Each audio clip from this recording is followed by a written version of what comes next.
Olá a todos e todas! Eu sou o professor Igor Klein Belchior, do curso de História da Universidade do Estado de Minas Gerais, Unidade de Campanha. Sou igualmente coordenador do LEFAMA, o Laboratório de Estudos e Pesquisas em História Antiga, Medieval e da Arte. Talvez vocês já nos conheçam pelo trabalho que fazemos no YouTube. Porém, agora estamos experimentando o formato de podcasts. Inicialmente, nossa preocupação recairá no ensino de história por meio das mídias digitais, pois sabemos que elas chegaram para ficar. Sendo assim, esta rádio e este podcast fazem parte de uma série de entrevistas promovidas em parceria com pesquisadores de todo o Brasil que já apresentaram soluções bem interessantes para a produção do conhecimento histórico utilizando as redes sociais. A variedade de perfis será evidente. Escolhemos entrevistar quem está envolvido com o Instagram, com o Facebook, o YouTube e também o Twitter, na tentativa de reunir relatos de experiências que poderão vir a servir como aporte teórico para as minhas aulas, em uma disciplina na qual eu preparo os alunos para usar justamente essas novidades de uma forma crítica e profissional, mas também para você ou vocês que têm o interesse em começar a desenvolver projetos nesse sentido. Espero que gostem das entrevistas e que se interessem em conhecer mais o trabalho, um trabalho fenomenal desses colegas que serão entrevistados. Sejam bem-vindos e sejam bem-vindas à Rádio LEFAMA. Olá, bom dia, boa tarde, boa noite. A depender da hora que você está escutando esse podcast, sinta-se saudado ou sinta-se saudada.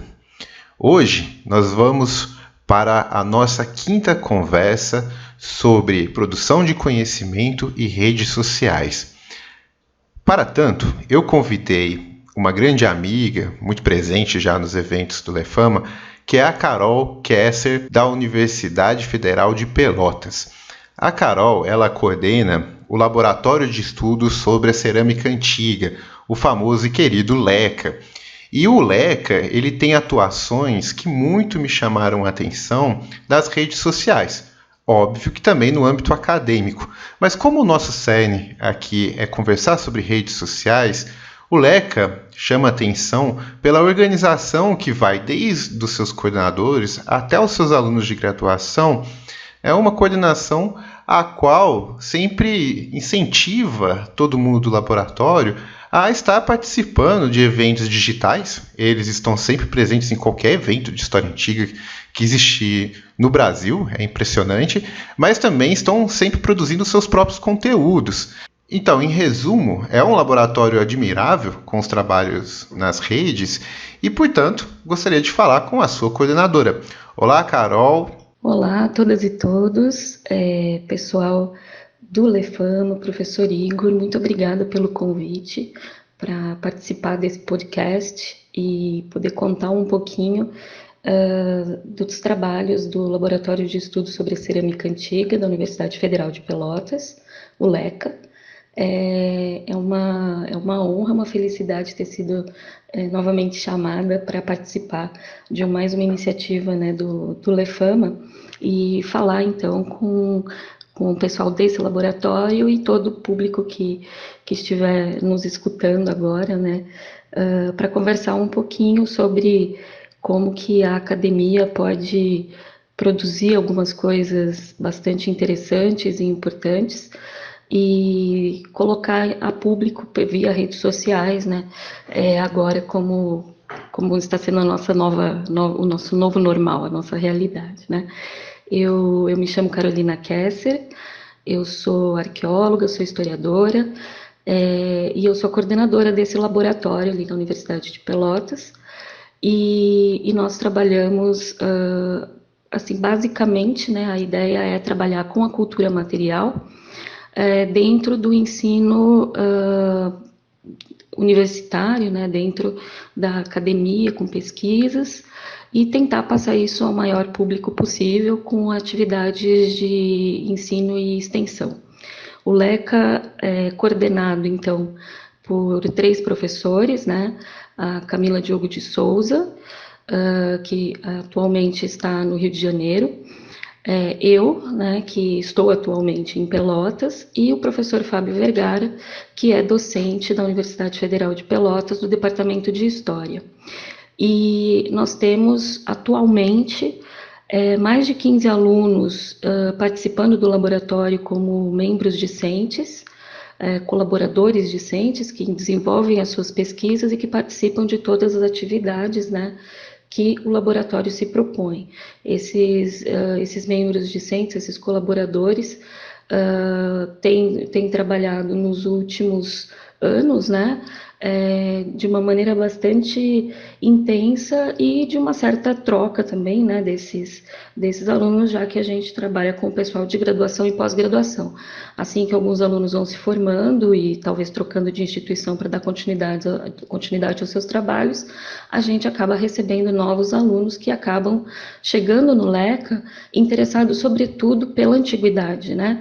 E aí depois eles vão fechando seus interesses de pesquisa e passam a integrar o laboratório produzindo diversas atividades e eventos, sobretudo, né? E isso é bastante interessante, há uma troca razoável, assim, de conhecimentos e de auxílios entre uns e outros, porque nós envolvemos pessoal que está lá no comecinho da graduação, desculpa, e que depois vai desenvolvendo na pós-graduação, aqui mesmo no programa de História, o seu mestrado, o seu doutorado, e a gente tem uma dinâmica que os mais antigos no laboratório, ou os mais velhos academicamente, vão ajudando os mais novos, né, a desenvolver as suas pesquisas e passando, assim, realmente uma experiência para eles, né. Então, o LECA, ele tem uma tradição já há quase 10 anos aqui na universidade, de ser um laboratório que, em princípio, trabalharia só com a cultura material, pelo seu nome, né, e uma cultura material específica, a cerâmica, mas que abraçou diversas áreas de trabalho dentro das antiguidades e, por um bom tempo, do medievo também, né, com vários alunos que agora migraram para o POEMA, que era o Polo Interdisciplinar de Estudos sobre o Mediterrâneo Antigo, que estava junto com o LECA, né, em todas essas atividades, e que deu essa separada apenas, né, dos nomes e se concentrou em medievo, com a orientação e coordenação da professora doutora Daniele Galindo, também aqui do Departamento de História da UFPEL, e que se concentra mais, então, nesse período do medievo, deixando para o LECA, vamos dizer, então, essa especialidade mais para os lados, né, das antiguidades, assim, e sejam quais antiguidades, as histórias ocidentais, as histórias orientais e de diversas sociedades do mundo antigo. Bem, então estamos todos apresentados a Carol, apresentados ao LECA e vamos para a nossa conversa. Então, Carol, na sua opinião, por que é importante para uma professora de arqueologia divulgar conteúdos nas redes sociais? Bem, o uso, né, das redes sociais pela comunidade acadêmica não é uma novidade, não é algo que surgiu na pandemia. O que a gente está tentando hoje em dia fazer nessa modalidade agora de uso mesmo para o trabalho, para o ensino das redes sociais, é tentar divulgar, né, mais um pouco a academia para um público mais abrangente, né, mas trazendo de fato, transpondo os nossos trabalhos com um pouco mais, uma linguagem um pouco mais acessível, vamos dizer, né, uma tentativa de fazer divulgação dos nossos trabalhos acadêmicos, né, de uma maneira que todos possam entender, todos possam discutir, deixando às vezes de lado um pouco o jargão, né, das disciplinas. No caso específico da arqueologia e o porquê seria importante, né, que professoras e professores de arqueologia divulguem as suas pesquisas, porque a arqueologia ela parece estar muito distante, né, das nossas realidades, do nosso cotidiano, mas é uma das disciplinas que está muito próxima de todo mundo, né, porque todos nós temos as nossas coisas, as nossas tralhas, e é importante entender que o material ele está ali no nosso dia a dia, né? Que a gente estabelece uma série de relações e uma série de contatos com as pessoas por meio dos objetos, né? Os objetos são vetores de sociabilidade, de conhecimento, de trocas sociais, né, de trocas econômicas e enfim, né, e culturalmente o material, o objeto, ele está lá, está fazendo parte do nosso dia a dia. E é importante que as pessoas que se especializaram, então, em estudar esse material possam trazer informações sobre os objetos de acordo com o que foi desenvolvido academicamente, mas também que deixe isso muito claro para todo mundo que as coisas estão aqui para mediar essas nossas relações, né? Então, divulgar os conteúdos acadêmicos, eu acho que tem uma importância muito grande hoje em dia, né, nas redes sociais, porque todo mundo tem acesso, né? Todo mundo, assim, vamos sempre pensar que existem pessoas que não têm acesso ao material, que não têm um computador, que não têm como ficar muito tempo na internet olhando coisas acadêmicas, sobretudo, mas que grande parte da população tem acesso, de alguma maneira, às ferramentas, né, que a internet nos disponibiliza. Então, por esse lado, eu acho super importante que as pessoas que têm desenvolvido pesquisas, que têm estudado, em qual área for, né? Especificamente estamos falando de arqueologia, mas de qual área for, entregue informações embasadas, que tragam um pouco do que é, afinal, que um acadêmico, que um pesquisador, que um professor faz na sua vida real, para que se conheça, né, um pouco do trabalho todo que dá fazer tudo isso, mas que existem resultados e esses resultados eles também fazem parte dessas nossas relações todas, né? E estar nas redes sociais é uma maneira de atingir um público maior, né? Extrapolar o público acadêmico, sair, né, da universidade e indicar algumas coisas um pouco menos conhecidas, talvez pelo grande público, que são as produções acadêmicas. Mas, de certa forma, passar isso também de uma maneira que seja bem didática, mas que não seja uma aula, né, para as pessoas, mas que seja uma divulgação interessante, lúdica até, né, criativa, para as pessoas não se afastarem da academia ou não acharem que a academia e os acadêmicos são pessoas inatingíveis e que estão falando só para si mesmos, né? Mudar um pouco a ideia que ainda se faz de professores e de pesquisadores da universidade. Então, do ponto de vista assim, específico de uma professora de história, de arqueologia, usar esses mecanismos, estar nas redes sociais, pelo menos se a gente não atinge o objetivo como a gente gostaria, a gente se coloca também numa posição de divulgação, né, e de ensino de uma maneira bem geral, assim, bem mais simplificada, para que atinja um grande número de pessoas e que se desmistifique uma série de coisas que podem estar ainda no imaginário social sobre o trabalho do pesquisador e do professor, né? Que a gente não só estuda e não só dá aula, e que tudo isso que a gente também faz, estudar e dar aula, demanda muito tempo, demanda muita seriedade, muito trabalho, e que pode ser passada de uma maneira interessante para todo mundo, e que todas essas coisas importariam para todo mundo. Ainda no caso específico da arqueologia, é importantíssimo para conhecer uma série de coisas do passado, né, do passado dessas mesmas pessoas, das pessoas que estiveram antes de nós, que nós trabalhamos então com os objetos, e também das coisas cotidianas, né, o quanto esses objetos são importantes, né, justamente por tudo isso que eu comentei anteriormente, eles mediam as nossas relações sociais.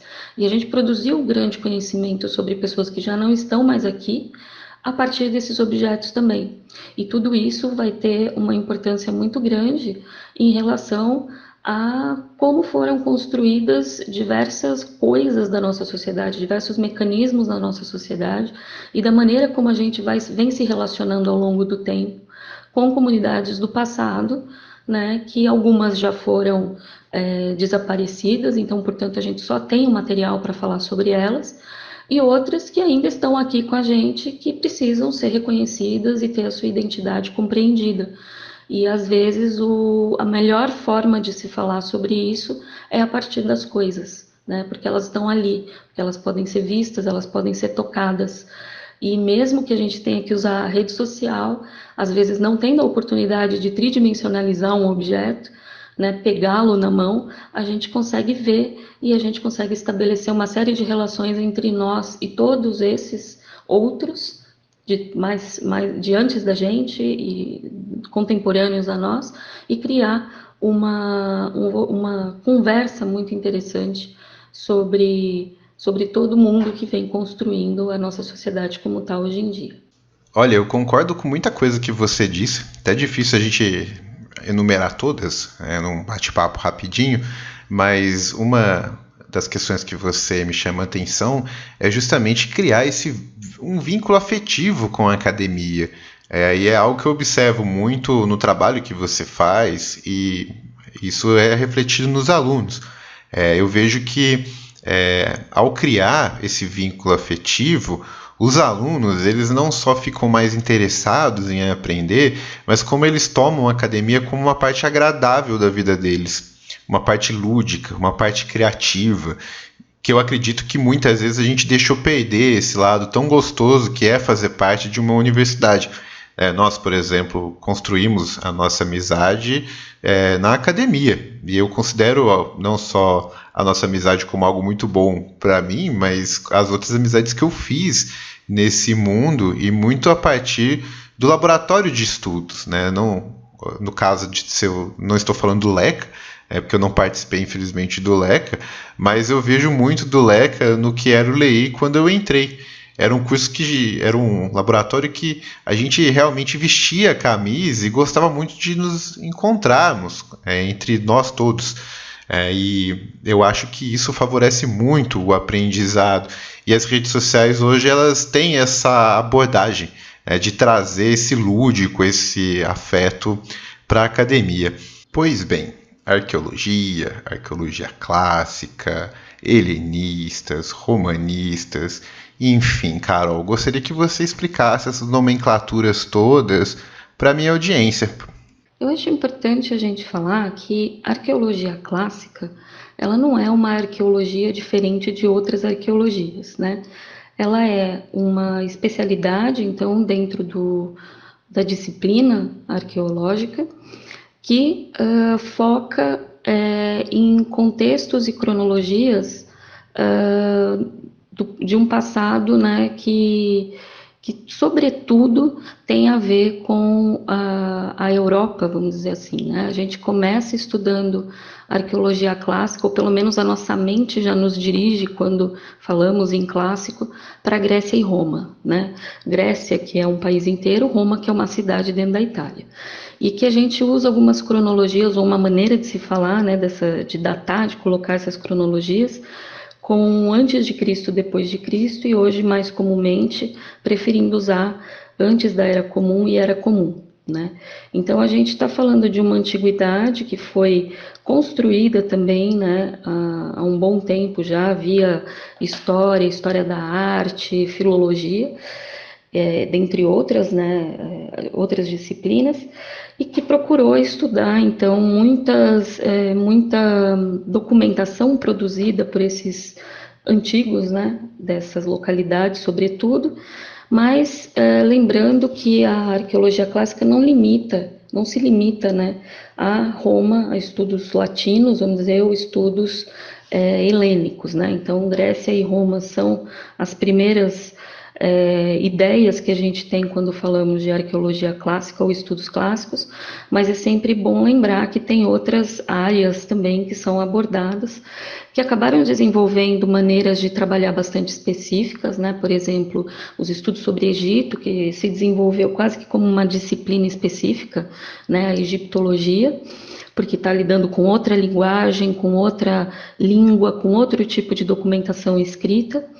mas também a Mesopotâmia, por exemplo, que é um nome genérico para uma série de comunidades ali do Médio Oriente que tem uma antiguidade também bastante importante cronologicamente e de produção de textos, né? Uma cultura muito rica também e muito diversificada. Então a gente coloca no mesmo pacote arqueologia clássica todas essas comunidades ocidentais, entre aspas, né? Médio-orientais e orientais, que a gente também coloca tudo no mesmo, uma mesma nomenclatura, mas comunidades extremamente diferentes e muito específicas, né? Como esse Oriente mais distante, que inclui o Japão, que inclui a China, as antiguidades dessas comunidades, e também a Índia, né? Estudos asiáticos que vão englobar todas essas outras comunidades e essas suas antiguidades, né? Então, essa arqueologia clássica tem muita coisa acontecendo aí dentro, né? O meu caso específico se enquadra nessa nomenclatura clássica, porque eu particularmente me especializei em estudos helênicos, né? Eu estudei Atenas, sobretudo, né? E o laboratório, né, no nosso caso, tem bastante helenistas e latinistas, né? Então, pessoas que estudam essas comunidades de língua grega e as comunidades de língua latina, né? E aí a gente tem, então, uma grande gama de estudos, de especificidades dentro dessa nomenclatura tão abrangente. Mas, enfim, eu já vi que você acredita que é possível ensinar conteúdos pela internet.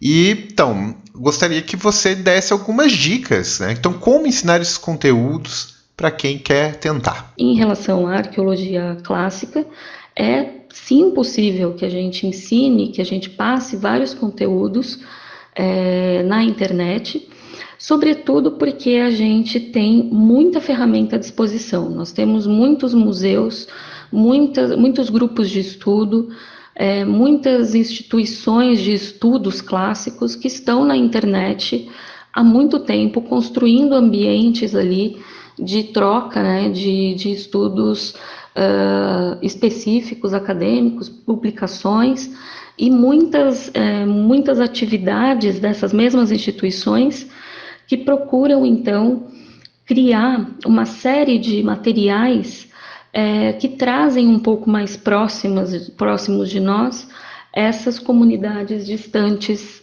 geograficamente, né, contextualmente e cronologicamente, né? Se há uma dica que eu poderia dar para quem gostaria tanto de pesquisar quanto ensinar os conteúdos de arqueologia clássica, é usar a internet a seu favor e procurar essas instituições que trabalham diretamente com alguns locais, né, que ainda fazem escavações ou que estão trabalhando com material escavado por meio de uma instituição de salvaguarda, ou seja, sobretudo os museus e os institutos que vão analisando, né, essas documentações, porque muitos têm uma linguagem muito mais acessível, com imagens muito bem feitas do material, dos sítios arqueológicos e com explicações bastante interessantes que lidam muito com essa documentação material, sobretudo, geográfica, arquitetônica e também a documentação escrita que essas sociedades produziram, né? Então, existem muitas traduções de textos, esses textos podem ter uma gama enorme de especificidades, eles podem ser textos legislativos, podem ser textos do teatro, por exemplo, de uma produção cultural muito específica de algumas sociedades, podem ser escritos sobre as pessoas que faleceram, né, pessoas que foram importantes na sociedade ou que tinham alguma posição específica ali, então quando elas faleceram, nos cemitérios foram deixadas notas sobre quem elas eram, né? Nada diferente do que a gente continua produzindo hoje em dia, só que é deslocado, né, num tempo anterior e que às vezes é uma língua muito difícil e que algumas pessoas se especializaram em decodificar, em ler e traduzir. Então a gente tem muita informação sobre esses materiais, essas documentações, sejam materiais ou escritas, à disposição na internet, né? Então tem que fuçar mesmo, esse é o trabalho que a gente faz normalmente para encontrar qualquer tipo de informação que a gente queira na internet. Aí, em vez de a gente procurar apenas um desenho animado, apenas um ator que a gente gosta, apenas um jornal que a gente acha legal, a gente também pode procurar dentro de museus e instituições acadêmicas que trazem essas informações muito bem exibidas, né, com imagens muito boas e informações de qualidade sobre essas produções, esses objetos e esses documentos, né? E temos também muita coisa que já fez esse grande passo entre o estritamente acadêmico e o público, e o lúdico, e o criativo que eu comentei anteriormente. Então tem muita gente que usa como base, por exemplo, uma pintura antiga, um objeto antigo, uma estátua antiga, para fazer conteúdos modernos, a moda, filmes, desenhos e jogos, e tudo isso é muito acessível na internet como um todo. Então, ensinar conteúdo de arqueologia clássica na internet não só é possível, como é muito bacana, porque a gente encontra muita coisa importante e interessante para fazer com que essas coisas que nós queremos passar para as outras pessoas seja bastante agradável de se ver, seja muito divertido, inclusive, né? Isso é uma coisa que a gente precisa usar cada vez mais. Tem coisas muito boas sendo produzidas que a gente pode apropriar para as nossas aulas e para os nossos conteúdos mesmo, né? Para as outras pessoas que talvez não estejam interessadas em se formar na área, mas que gostam de conhecer e gostam de ver. E você observa que as redes sociais podem vir a funcionar como plataformas efetivas de ensino, ou estamos apenas vivenciando a moda de produzir conteúdo devido à pandemia? Se sim, a primeira pergunta, você observa que elas têm mais a função de curiosidades ou informações, ou podem assumir o espaço de plataformas complementares ao ensino regular, como para atividade extra ou reforço de conteúdo? Bem, nós estamos num momento em que a gente precisa produzir o conteúdo online, né? Porque a nossa realidade agora com o isolamento, né, proposto aí pela quarentena, dentro desse contexto de pandemia, a gente precisou também entrar, né, nesses canais que já vêm sendo usados por muita gente que já estava mais antenado, né, na rede social como um meio mesmo de trocas, de conhecimento e de divulgação, né? A academia demorou um pouco, vamos dizer, para fazer essa transição, ainda estamos em tentativas, né, para aprender a melhor maneira de utilizar a rede social sem ser muito chato, sem deixar as coisas muito inacessíveis, né? Embora a gente tenha que produzir não só o conteúdo, mas também as nossas aulas, né? Dentro das perspectivas institucionais mesmo, né? De um cronograma de ensino, enfim, de tudo que a gente precisa dentro da ideia de educação que a gente tem no país, né? Então, eu acho que usar também as redes sociais, elas vão cada vez, o uso das redes sociais vai ser cada vez mais comum também para aquelas pessoas, pesquisadores e professores que ainda não estavam em contato com essa tecnologia, a não ser para suas pesquisas individuais. Essa transição é bastante difícil, a gente vê que a linguagem que se tem na internet ela é muito mais ágil, ela é muito mais dinâmica, né? Já dá para ver aqui pelas minhas respostas no podcast que eu fico horas falando, né? E que a internet ela permite também que seja mais rápido, um conteúdo mais ágil, né? E não tanta coisa acontecendo para a gente chegar na nossa resposta final. Esse exercício do podcast é interessantíssimo, inclusive, né? Para a gente tentar ser um pouco mais claro. E é muito difícil, como dá para perceber aqui pela minha tentativa. Mas eu acho que sim, as redes sociais, elas vão ficar, né, além da pandemia, elas já estavam antes da pandemia, a gente precisa adequar a nossa linguagem, né, a essas ferramentas mesmo, né.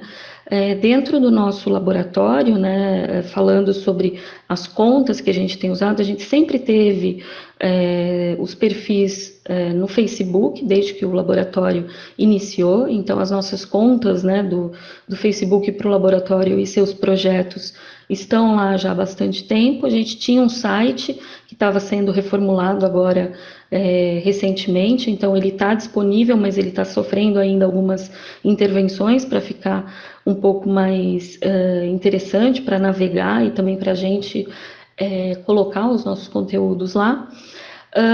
E o Instagram, que surgiu mais recentemente, né, no ano passado, por iniciativa também dos alunos que estavam utilizando já o Instagram com muito mais desenvoltura, né?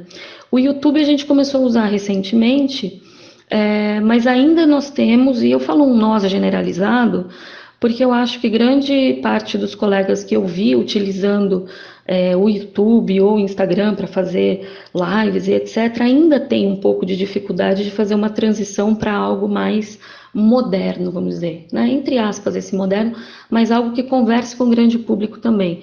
Nós ainda estamos usando essas redes sociais bastante voltado para o público acadêmico, né? Mas eu acho que ao longo dessas nossas experiências com a rede social, vai ficar um pouco mais público, vai ficar um pouco mais fácil, né, para que todos tenham acesso. Eu acho que o YouTube, o Instagram, eles têm sim essa faceta, né, de ter uma função mais lúdica, mais criativa, mas eu acho que elas que são plataformas que vão ficar para fazer parte de todo esse conjunto de ferramentas que a gente tem usado, né? Para as nossas aulas e tudo mais. Eu já uso coisas do Instagram, do YouTube,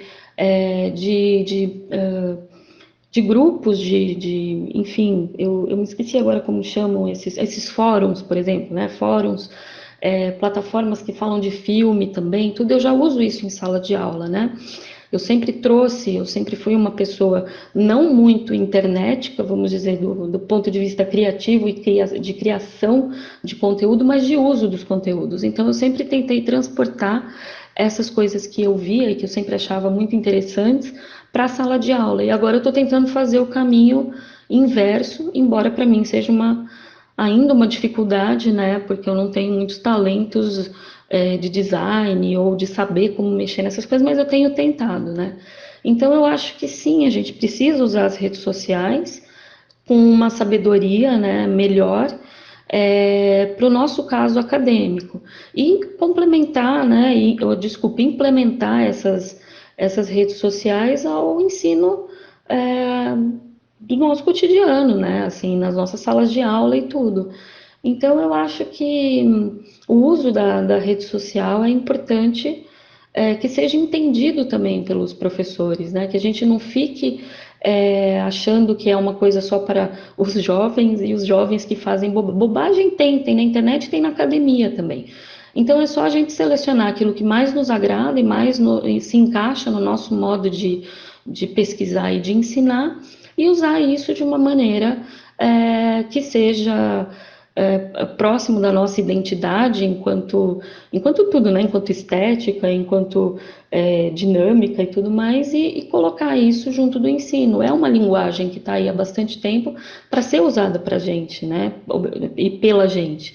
Não se distanciar disso. Os alunos continuam fuçando na internet depois que acaba a aula ou ainda durante a aula, né? Com celulares, etc. Então, por que não usar isso, né? A gente fica nesse papo de como usar as mídias sociais no ensino. De certa forma, até conseguimos bons resultados, como o caso do LECA, mas o que você chamou a atenção, que é algo que eu persigo, é como a gente adotar essa nova linguagem nas nossas exposições. Porque muitas vezes o que eu consigo fazer, pensando em termos do meu trabalho, é colocar um pouco de humor, é colocar algo inesperado, mas mesmo assim as produções são grandes, elas são quilométricas. Tem vídeos que eu considero que são muito bons, mas são de 40 minutos, quando a gente sabe que na internet o pessoal não consegue assistir ou se prender a algo mais de 20 minutos. Então, algo muito mais direto, interativo, algo que se aproxima a essa linguagem, como você bem disse, é algo que a gente vai ter que aprender. Senão a gente vai continuar fazendo esses papos enormes, que nós acadêmicos gostamos muito, mas o público mais geral não aprecia. Assistir uma palestra, por exemplo, no YouTube, são poucas as pessoas que conseguem parar 3 horas na frente de um computador para assistir isso. Mas assim, pensando em termos de YouTube, já que eu estou compartilhando a minha experiência, por que vocês decidiram também entrar para essa plataforma?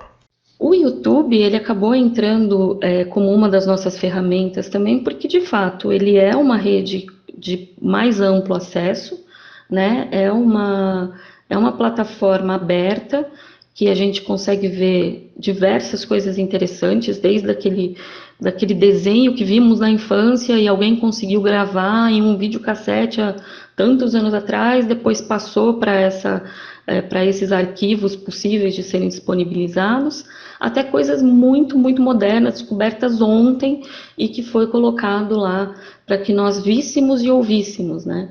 Então, o YouTube é uma ferramenta muito querida, né, por mim, e vejo que por muita gente, e a entrada no YouTube, ela acabou se fazendo necessária, vamos dizer, porque a gente tem muita coisa para falar, e o YouTube, ele acaba tendo muito espaço, né, para que a gente coloque o tanto de coisa que nós gostaríamos de falar.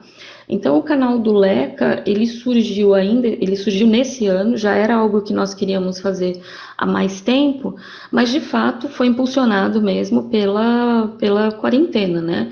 Como nós precisávamos colocar as pessoas agora dentro do computador para poder dar continuidade aos nossos eventos e às nossas aulas, por que não então usar essa plataforma que deixa a gente com mais tempo e mais espaço para mostrar todas essas produções e essas discussões que a gente vem estabelecendo, né?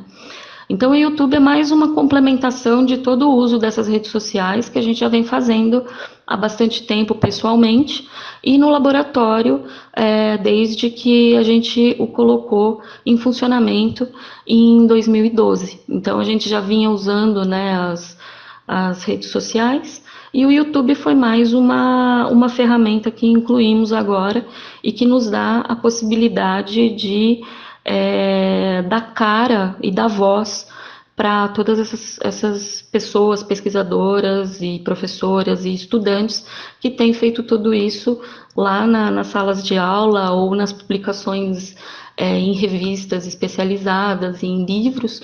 Agora todo mundo tem uma carinha e uma voz para ser ouvida ali também, né? Com um pouco mais de espaço para poder falar. Só aproveitando o ensejo aqui, gostaria de convidar os ouvintes a conhecerem o canal do Leca no YouTube. Lá vocês vão encontrar alguns vídeos e eu chamaria atenção para os minicursos que eles disponibilizaram. Tem um minicurso que eu assisti alguns pedaços, porque eu sou muito fã da Raquel Funari, que é o Egito na sala de aula, mas também tem um outro minicurso sobre a cultura material em sala de aula, com a Carol, inclusive, que para os professores de ensino regular, até mesmo ensino universitário, são minicursos altamente recomendáveis. Mas enfim, vamos para perguntas mais práticas.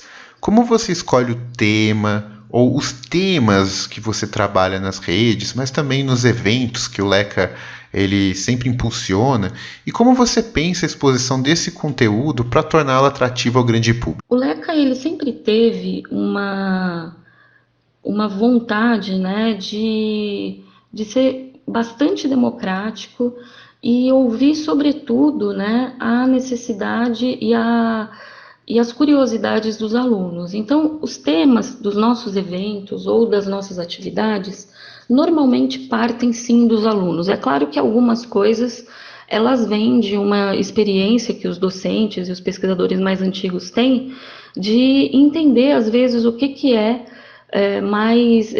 chama mais atenção, né? De que maneira que alguns assuntos são mais atrativos do que os outros.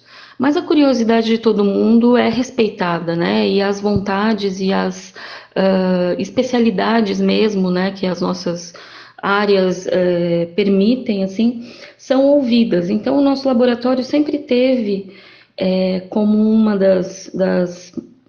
dos fios condutores, assim, ouvir o que o povo quer, né? Primeiro é esse povo acadêmico, mas enfim, é o povo, né? O nosso público inicial. Então, a gente acaba fazendo algumas conversas, algumas reuniões, alguém sempre traz uma ideia, como nós, né, os coordenadores, ou eu particularmente, sou sempre muito empolgada quando eu vejo as pessoas empolgadas por esses assuntos, eu abraço a causa e tento fazer acontecer. Né? Então, eu tento usar os contatos que eu tenho, né, amigos da área, colegas da área, que eu sei que também gostam de falar sobre os seus temas, né, de afeto, os seus temas de vida, né, de pesquisa, e trazer essas pessoas para conversar com o maior número possível de pessoas interessadas, né? Então, fazer um intercâmbio entre as instituições, entre essas pessoas que são sempre muito generosas e muito interessadas em falar sobre o que vem produzindo, né? Diferente do que a gente acha, os acadêmicos, eles não são isolados, assim, eles não ficam ali só falando com a sua própria pesquisa, o seu próprio umbigo. A intenção é sempre divulgar, é sempre falar que o que a gente faz é importante. Todo mundo gosta, né, de ser visto, de ser ouvido em uma medida, né, mesmo os mais tímidos, assim.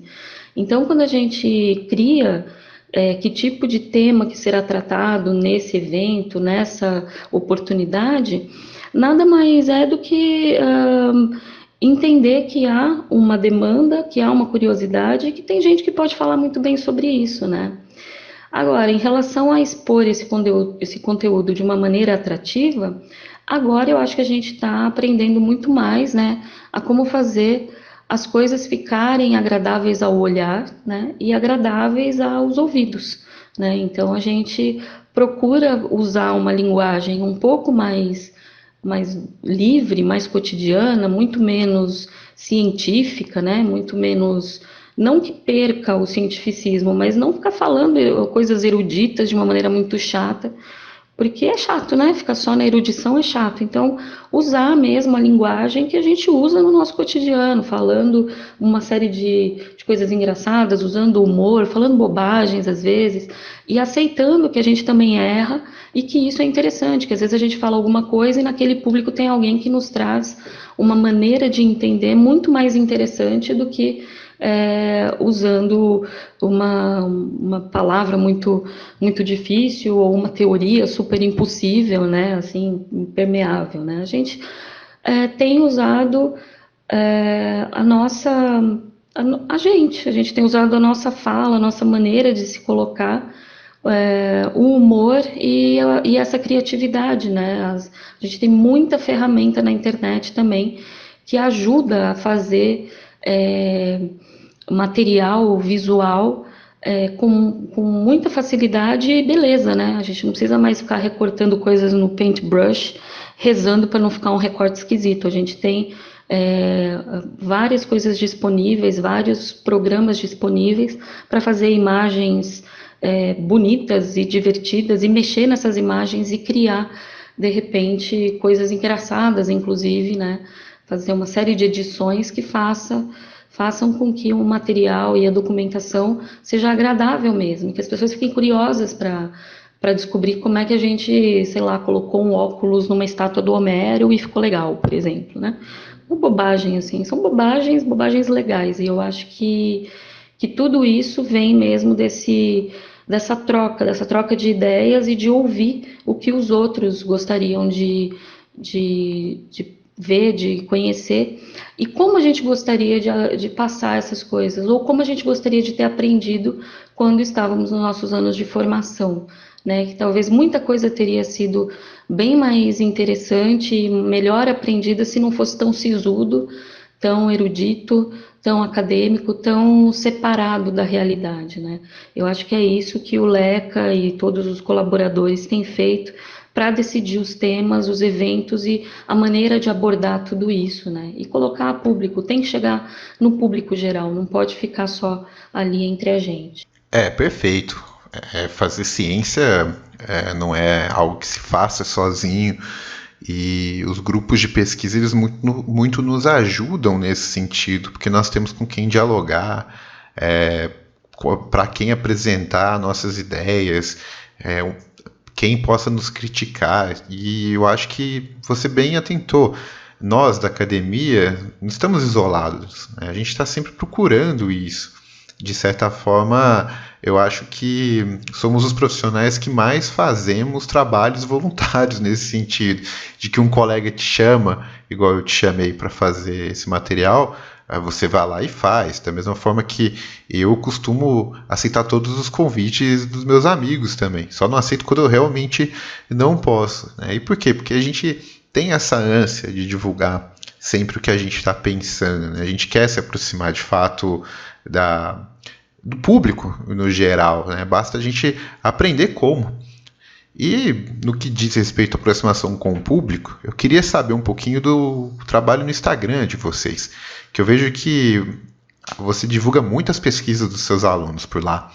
Você prepara o teu grupo especificamente para as redes, por exemplo, orientando os alunos e as alunas a pensarem igualmente numa exposição digital, da mesma forma que eles pensam na exposição dos trabalhos deles a partir de artigos, ou é uma prática que foi surgindo naturalmente e eles abraçaram? Sobre o Instagram especificamente, eu comentei anteriormente que foi uma iniciativa dos alunos também. Nós tivemos um evento, a gente sempre fez o registro fotográfico, a gente filmava uma série de coisas, né? Então, tanto as pessoas fazendo as suas atividades, palestrando, o público que estava ali envolvido, mas também todas as outras partes de encontros. A gente sempre teve uma comilança junto nos eventos, então café, bolachinha, comidinha, e sempre registramos esses momentos, né, mais sociais, os afetos, né, então as pessoas se divertindo, se abraçando, as equipes juntas e tal. Então, para passar isso para o Instagram, a gente já tinha um material, né, que poderia ter sido aproveitado também nessa rede social específica, mas ela veio mais recentemente, mas por iniciativa dos alunos, né, em um determinado evento. Então foi aberta essa conta por uma das nossas alunas, a Carol Armesto, que é a nossa Instagrammer, né, ela que toma conta da conta, que faz, então, né, ela sobe todos os nossos, as nossas divulgações. E foram os próprios alunos ali durante essas atividades que foram escolhendo que maneira, que fotos, que imagens e o que escrever para ir colocando no Instagram. E ele acabou sendo uma boa plataforma também, né? Porque essas plataformas elas vão passando, né? A gente tinha um site, mas o site era uma coisa muito fechada, que só os coordenadores colocavam coisas. Depois a gente foi para o Facebook. No Facebook também tem o administrador de página, mas aí os alunos puderam colocar as suas fotos e linkar os seus colegas, então aí já deu uma outra dinâmica.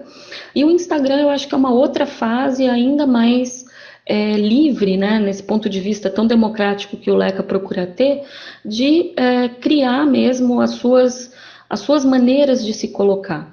A gente acaba orientando um pouco, né, a maneira, não de pensar igual à exposição digital, mas tentar fazer uma identidade mesmo para todo mundo, né? Então, algumas publicações ali no Instagram, foi criado um modelo, mas eu deixo sempre claro, é sempre importante falar que esses modelos foram feitos pelos próprios alunos, né?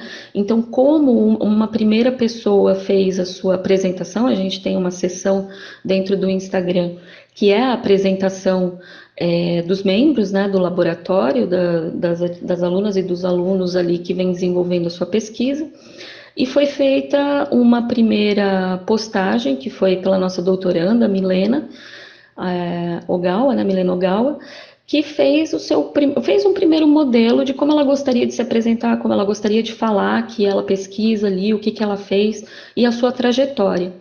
E a partir desse primeiro modelo, que todo mundo achou muito agradável, muito engraçado, né, assim, do ponto de vista mesmo criativo e bacana, tal, a gente adotou essa maneira de colocar a apresentação dos alunos, e todos eles foram fazendo dentro desse molde, mas cada um contando o que achava mais importante contar sobre a sua trajetória dentro do laboratório, sua trajetória dentro da academia, né, e as suas pesquisas e seus interesses. Então isso acabou criando uma identidade também para o Instagram. E aí a gente viu, assim, eu vi, né? Eu sempre tô ali olhando o que eles estão produzindo, porque a gente estabeleceu uma relação de segurança, né? Que os alunos acham importante me mostrar antes de colocar a público, né? Eles sabem que eu sou uma comentadora, né? De tudo e que eu corrijo de fato, assim, eu leio com vontade, eu gosto de participar de tudo isso, mas sempre deixando eles muito livres para fazerem como eles querem, né, da maneira que eles acham adequada para eles aparecerem, afinal, é a carinha deles, né, é o trabalho deles, é a vivência deles ali. Então, isso é muito interessante, porque é uma relação estabelecida de confiança, em que eles podem fazer todas as coisas que eles acharem melhor, que vai ser melhor para a divulgação, que vai ser melhor para o laboratório, para a criação dessa identidade, e eles confiam em mim o suficiente para me mandar e falar, olha, Carol, tá aqui o que a gente fez, o que que você acha? Posso assim, é melhor fazer de outro jeito? E eu vou lá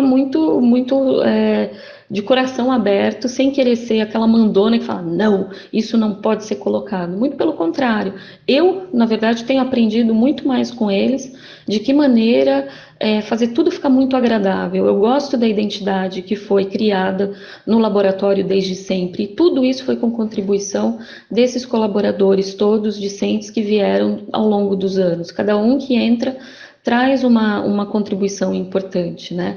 Então, é muito fácil trabalhar quando as pessoas se envolvem de uma maneira que é natural, sabe? E que se colocam ali, que se responsabilizam e que tomam para si a criação das coisas, né? E isso a gente vê o quanto cresce, né? Os trabalhos, quanto os trabalhos ficam bonitos, quanto as pessoas ficam bacanas trabalhando junto, né?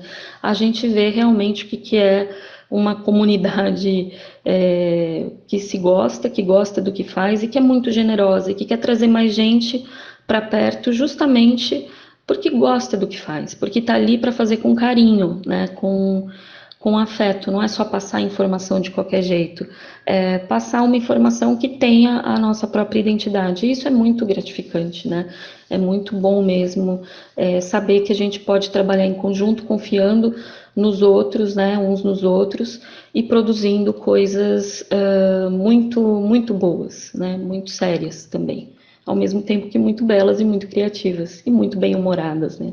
A gente tem isso, é uma qualidade do laboratório, e que surgiu justamente por essas pessoas serem tão abertas a tudo isso. E para qual público o conteúdo de vocês é destinado? Bem, o conteúdo do LECA, inicialmente ele é destinado ao público acadêmico e escolar, mas a ideia é que o público seja todo o público, né? Que a gente consiga atingir pessoas que jamais estariam interessadas em ouvir sobre a cerâmica antiga e que de repente veem que a cerâmica é um negócio que está aí, que a argila está aí para todo mundo, que a gente usa isso no nosso cotidiano e que a gente só fala da antiguidade porque é o recorte cronológico que a gente resolveu estudar, mas que todo mundo pode ver, que todo mundo pode discutir e conhecer, né? Então, o destino é para todo público que tiver com vontade de ver o que a gente tem feito, né? Então, mesmo que inicialmente a gente faça uma produção mais acadêmica, do meu ponto de vista é para todo mundo, né? É para mim, é para os meus colegas, para os meus alunos, para minha família, para o meu sobrinho que tem 10 anos, para os amiguinhos dele, é para quem tiver a fim de assistir. Então, citando as últimas palavras da Carol, eu recomendo o sobrinho, a tia, o vô, a avó, o cachorrinho. A minha pug gosta muito do conteúdo do LECA, só para vocês terem uma ideia, que vocês conheçam tudo que esse grupo ele vem produzindo. E aqui, aproximando-nos quase de 1 hora de entrevista, eu aproveito para me despedir da Carol. Muito obrigado, Carol, por você ter aceitado esse convite. Gostei muito de ouvir a sua experiência, até mesmo porque eu me inspiro muito no seu trabalho e eu gostaria que o meu laboratório aqui na UENG pudesse ser um quinto, um décimo, sei lá, do que o LECA é, que a minha missão na UENG já estaria muito bem cumprida. Então, um grande abraço a você, um beijo a todos os seus alunos e alunas.